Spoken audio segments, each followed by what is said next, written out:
When I grew up in the 70s, back in the rural South, I can tell you I didn't readily recognize what racism looked like because I hadn't been exposed to it. I had a diverse group of friends. As a matter of fact, in most of my circles, the majority of my friends were white. I went and did activities with them. We played football together. We entertained each other at each other's houses and apartments. And we joined the Cub Scouts together. I mean, we just literally just were going about life as any young kids would do. But one day, involving a trampoline, no doubt, one older man let me know that racism was alive and well. So here's the setup for the story. I'm probably around 8 years old at the time, and a bunch of my friends and I had a young man who was with us who had a trampoline. Now, you got to think about it. At this time and age, kids, we're loving this. We're talking about almost nobody had a trampoline back then. And so he invited us to his backyard so that we could play. And it's probably like 6 or 7 of us. I was the only black kid back there in the back, and I can tell you we had a blast jumping up and down. But then something weird happened. At some particular point, the young man whose backyard we were in walked away. He went back to the house. And I believe he went to the house and he was going to the house to speak to his grandfather. His grandfather had actually came to the window and was actually watching us play in the backyard. Shortly after that, the young man walks up to me and says, you can't jump on the trampoline.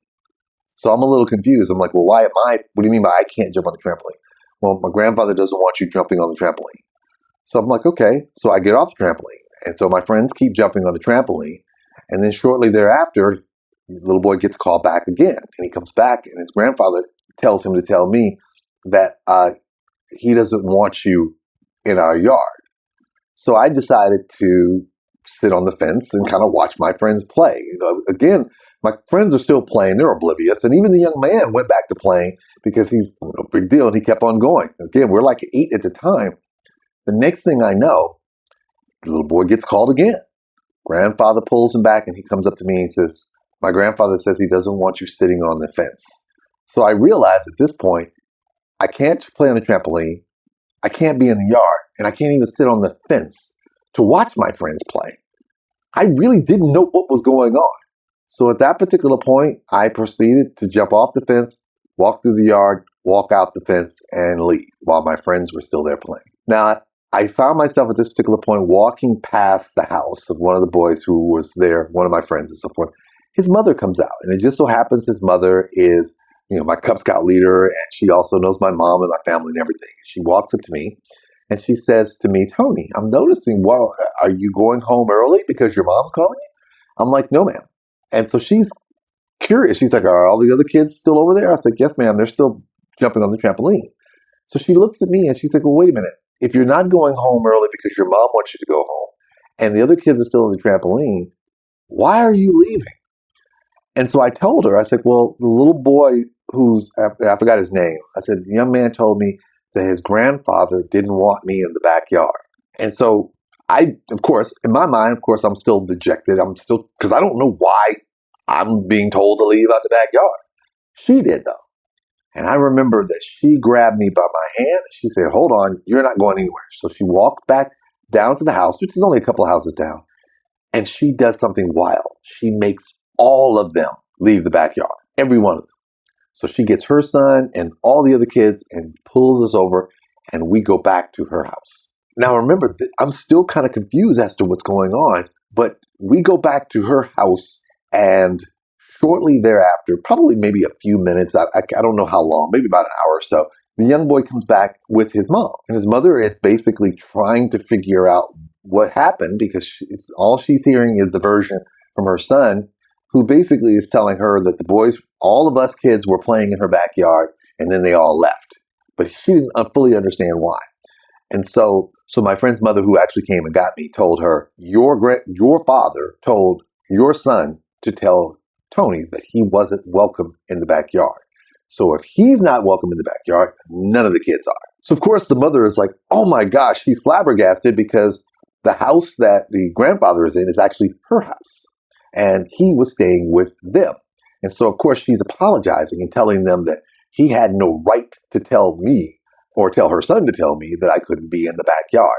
And that if we wanted to come back, she would be more than happy to take care of that so that all the kids, including me, could participate. But my friend's mother stood firm because she was like, nope, she was like, that man made it very clear that Tony was not welcome in that backyard. And again, if he's not welcome in that backyard, none of them are. I always remember this story from the standpoint that I had two parts of my world that was exposed at the same time. One, I got exposed to what it meant to be treated differently. At that particular point, I'd seen little things here and there, but I'd never experienced it from such a blatant standpoint. And we're talking, I'm about 8, so we're talking 1978, 79. And I'm being told on the one hand, you are not welcome. I didn't do anything. All was solely based on the color of my skin. But I also saw what resistance looked like and solidarity and what it means to have an ally. Because my friend's mother made a point to make a stand. She made a point to not only let the grandfather know by virtue of telling the mother, but also let the mother know that, hey, get your house in order. Because let me tell you what's not going to happen. You're not going to make this child feel different or badly because of this. I share this story because this is actually something of a much bigger picture that you have to understand. We're talking 1978, 1979. We're still in this period of time where we're not that far removed from the period that was referred to as the Jim Crow era. So the fact that this was something that I was exposed to is really reflective of what a lot of Generation X, especially Black Generation X, had to experience. The reality is that I moved in this space where I had no idea that I was not welcome because the child welcomed me with no problems. It was the grandfather that had a problem with me being there. Mind you, he was in the house. He didn't have to come outside. He didn't have to do anything, but my presence, one lone Black child's presence, disturbed him so much that instead of having the courage to be man enough to come out and tell me to leave himself, he sent his grandchild out there. So in this particular instance, he poisoned his grandchild by interjecting an attitude that he had.